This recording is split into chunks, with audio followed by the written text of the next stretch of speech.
អូខេបាទសូមជម្រាបសួរបាទអ្នកទាំងអស់គ្នាវិលត្រឡប់សារជាថ្មីជាមួយនឹង Net សាយអូខេអញ្ចឹងនៅថ្ងៃនេះខ្ញុំនឹងចេញវីដេអូបាទនៅភាគទី5ដែលជាភាគបញ្ចប់នៃការស្វែងយល់ជាមួយនឹង Moneybird អូខេតោះឥឡូវខ្ញុំនឹងបាទសរុបមកវិញបាទអំពីការលេង Moneybird ហើយបងប្អូនដែលមិនទាន់មើលវីដេអូអាចមើលបាននៅគេមាន part 1 part 2 part 3 អូខេដែលមានចំណងជើងថាបាទបើបងប្អូនដាក់វាយ search នៅក្នុង YouTube ដាក់ការស្វែងយល់អំពី Moneybird អូខេ Money ដក1 say bird តមក part 1អីទៅបាទ part 1 part 2 part 3ហ្នឹងអូខេអូខេអញ្ចឹងបងប្អូនសូមមើលបាទវគ្គទី5នេះគឺជាវគ្គបញ្ចប់ហើយនឹងមុននឹងមើលវគ្គបញ្ចប់នេះសូមបងប្អូនបាទកលេចទៅបាទធ្វើការស្វែងយល់បាទតាំងពីផាត់ភាគទី1មកវិញមកណាហ្នឹងហើយខ្ញុំបានបាទបង្ហាញបងប្អូនអស់ហើយបាទនៅក្នុងភាគទី1ទី2ទី3ទី4អញ្ចឹងនៅក្នុងភាគទី5នេះគឺអត់មានអ្វីដែលត្រូវបង្ហាញបងប្អូនច្រើនទេគ្រាន់តែបាទគ្រាន់តែចង់បង្ហាញពីបាទរបៀបនៃយើង calculate យើងមើលណា calculate មើលថាសត្វដែលខ្ញុំមានសប្តាហ៍ថ្ងៃបាទខ្ញុំទិញសប្តាហ៍ថ្ងៃអូខេមានចំនួន 20000 ណា20000 សត្វអញ្ចឹងសត្វពណ៌នីមួយៗគឺមាន 20000 សត្វឧទាហរណ៍ណានេះអញ្ចឹងវាមាននៅក្នុងនេះមាន1 2 3 4 5អញ្ចឹងវាមាន5សត្វបាទ5សត្វនេះគឺមានតម្លៃខុសៗគ្នាហើយក៏វាបាទ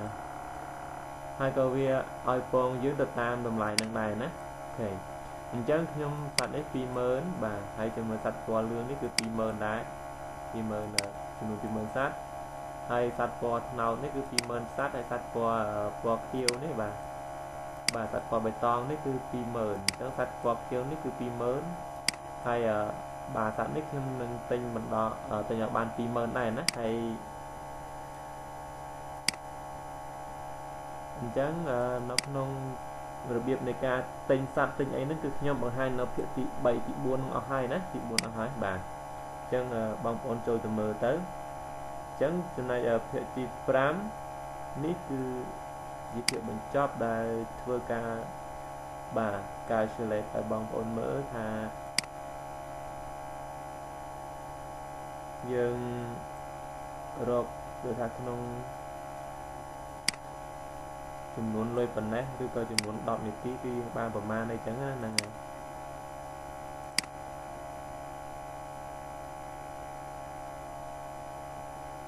អូខេអ៊ីនធឺណិតដាច់បាត់ទៀតហើយបាទសុំទោសផងបាទអូខេដោយសារ slow រហូតបាទអ៊ីនធឺណិតខ្ញុំដាច់រហូតគឺបាទមែនតើឥឡូវខ្ញុំទៅបញ្យល់បងប្អូនតិចត្រង់កន្លែងនេះណាត្រង់កន្លែងនេះខ្ញុំដូចជាភាសាអង់គ្លេសមកដើម្បីធ្វើបង្ហាញបងប្អូនបន្តិចណា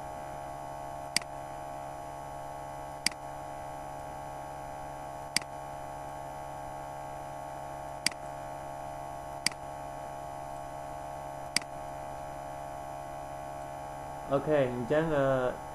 មានចំនួនពង100ពងគឺស្មើ1 cell 1 silver បាទមួយពងនេះគឺស្មើ1 silver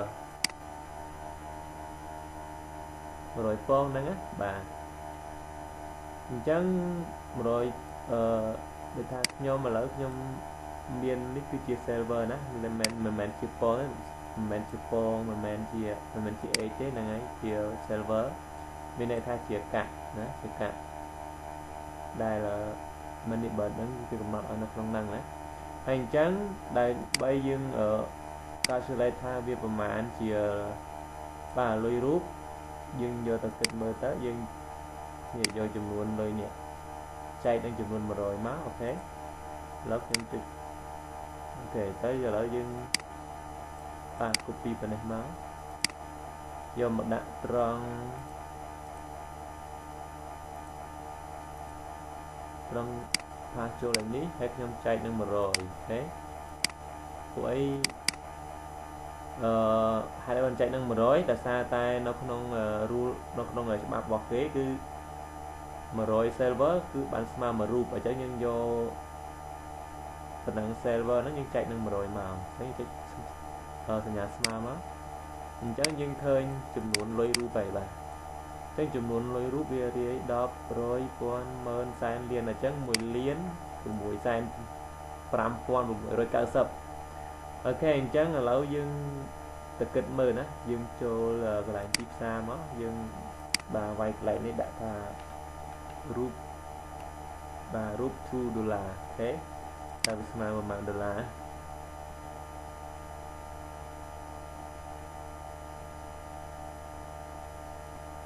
អូខេអញ្ចឹងបងប្អូនចុចកន្លែងនេះមកមិញមក160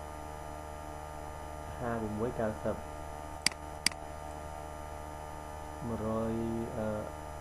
បាទ160 56 90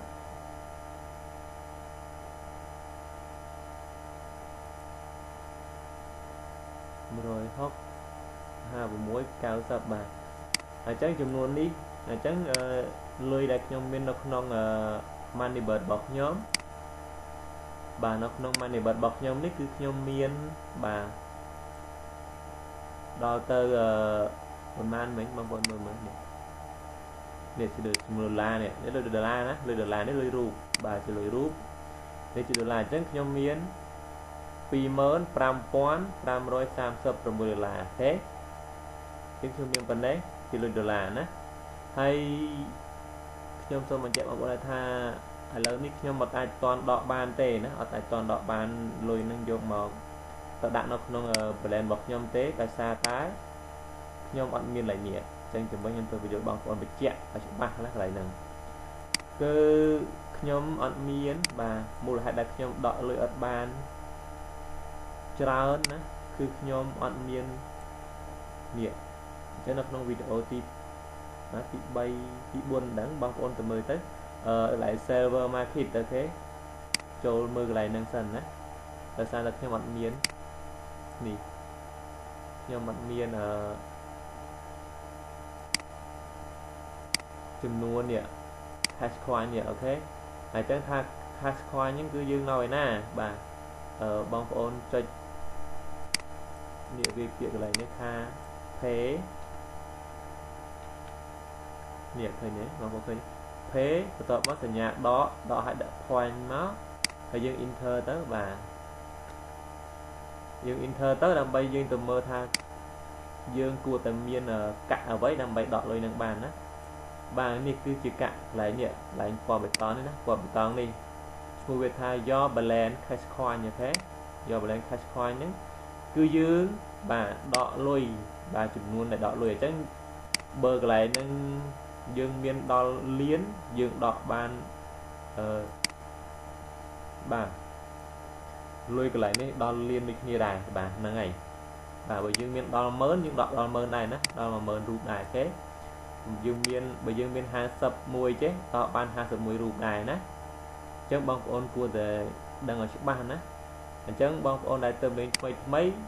ដោយសារលេងហើយកុំប្រញាប់ដកលុយអីគឺយើងត្រូវបរិច្ចាគស្តុកនេះឲ្យធំនេះឲ្យធំសិនណាឲ្យវាបានច្រើនសិនឲ្យវាបាន server នឹងឲ្យ cash coin នឹងឲ្យច្រើនសិនណាហើយអញ្ចឹងយើងចង់បានឲ្យច្រើនកាន់តែច្រើនហើយក្នុងមួយថ្ងៃយើងដកបានកាន់តែច្រើនគឺយើងត្រូវតែទៅពង្រីក stock អូខេពង្រីក stock ជើងនឹងកន្លែងណាឥឡូវខ្ញុំសូមថយមកវិញមិនខ្ញុំសូមចូល server សារថ្មីចូល server market សារថ្មីនេះបងប្អូនត្រូវបរិយានេះណានេះត្រូវបរិយានេះ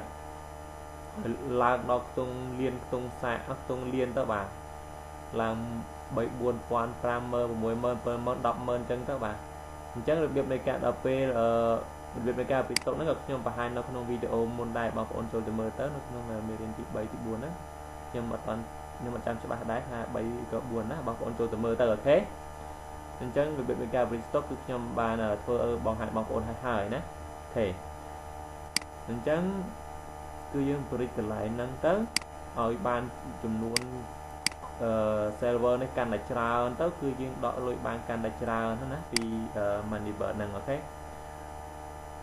អញ្ចឹងនៅក្នុងវីដេអូមួយនេះគឺមានតែប៉ុណ្្នឹងទេហើយបាទត្រង់កន្លែងនេះគឺជាលុយប្រចាំថ្ងៃដែលគេឲ្យនេះ daily ណា daily bonus អូខេដែលវាមានសញ្ញានេះគឺដូច6ហើយយើងចំណាំមកណាបើយើងអត់ដូរវីសាយើងចំណាំបានអូខេកន្លែងនេះគឺជា banner ឲ្យយើងចូលទៅចុចបាទជារៀងរាល់ថ្ងៃណារយៈពេល24ម៉ោងគេឲ្យយើងទៅទទួលម្ដងអូខេអញ្ចឹងខ្ញុំបាន58បាទ58ណាអូខេអញ្ចឹងនៅក្នុងវីដេអូនេះគឺនៅក្នុងបាទភាគទី5នៃវគ្គបញ្ចប់នេះគឺមានតែប៉ុណ្្នឹងទេសម្រាប់បង្ហាញបងប្អូនអំពីការ calculate មើលបាទទី1គឺ100x បាទ100ពងមានន័យថាបាទសត្វពងសត្វនេះ100វាស្មើនឹង1 server ណា1 server អញ្ចឹងយើងយកចំនួនអស់ហ្នឹងបាទទៅចែកនឹង100ទៅយើងឃើញចំនួន server ដល់ពេលចំនួន server 100 server បាទអូខេខ្ញុំមកបានអញ្ចឹងបាទ100x បាទស្មើនឹង1 server អូខេហើយបាទ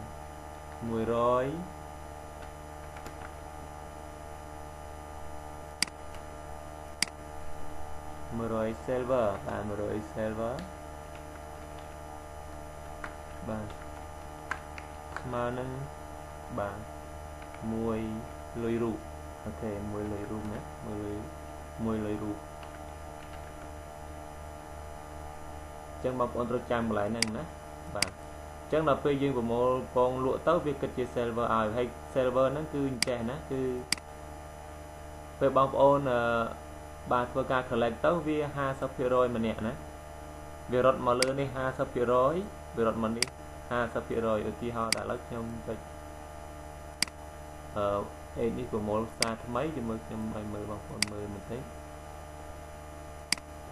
បាទអញ្ចឹងខ្ញុំ click បានហើយតបមកខ្ញុំយកទៅលក់ sell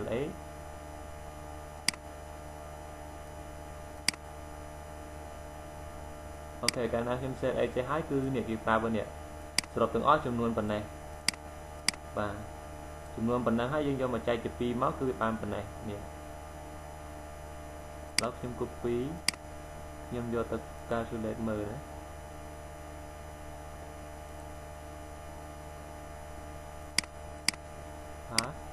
តើមកខ្ញុំចែកជា2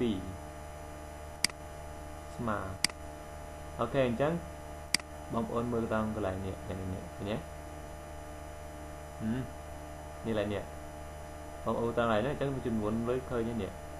អញ្ចឹងវាក្បៀស25ណាវាក្បៀស25មិនទេវាត្រូវហើយណានេះឃើញទេវាក្បៀស25អ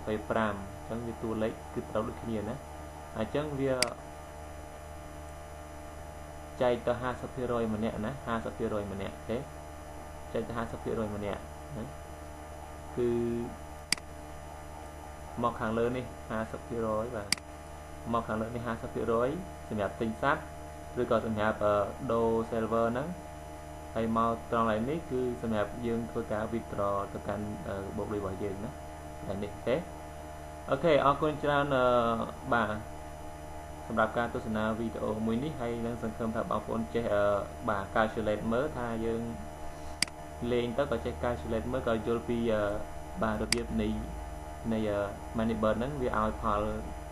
យ៉ាងម៉េចដែរណាអូខេហើយគឺបាទនៅក្នុងវីដេអូនេះគឺមានតែប៉ុណ្្នឹងទេសម្រាប់ចង់បង្ហាញបងប្អូនបាទឲ្យដឹងអញ្ចឹង